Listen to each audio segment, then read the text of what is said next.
নামাজের আরবি কি? সালাত। অনেকে বলতেছেন নামাজের আরবি সালাত। তাহলে ফজরের নামাজের আরবি কি?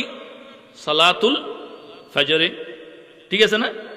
জোহরের নামাজ সালাতুল জোহরে, একদম আসর, মাগরিব, ঈশা সবগুলা কি? সালাতুল আসরে, সালাতুল মাগরিবে, সালাতুল ঈশায়, পরিষ্কার আরবি।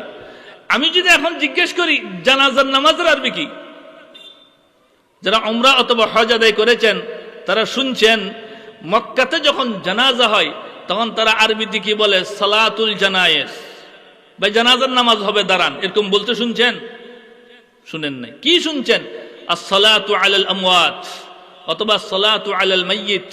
একজন হইলে মাইয়িত বলে, অনেক হইলে আল আমওয়াত বলে। আসসালাতু আলাল মাইয়িত অথবা আসসালাতু আলাল আমওয়াত এরকম বলে থাকে। বুঝে গেল সালাত শব্দের অর্থ সব জায়গায় নামাজ না। ফজরের নামাজের আরবি সালাত, কিন্তু জানাজার নামাজের আরবি আসসালাতু আলাল আমওয়াত। কেন? এটা মুরদারের জন্য দোয়া। সালাতুল ফজর ফজরের নামাজ, কিন্তু আসসালাতু আলাল আমওয়াত এটার অর্থ মুরদারের জন্য দোয়া। তাহলে জানাজার নামাজে দাঁড়াইয়া আমরা নামাজ পড়ি না, মূলত কি করি? দোয়া করি। আল্লাহুম্মা গফির লিহাইয়িনা ওয়া মাইয়িতিনা ওয়া শাহিদিনা ওয়া গায়িবিনা, এটা দোয়া করি। বলেন সেইবার এই দোয়াটা আমি বানাইছি, আমার বুজুর্গই বানাইছে, না রাসূল বানাই দিয়েছেন? বলেন কে বানাই দিয়েছেন? রাসূল বানাই দিয়েছেন না?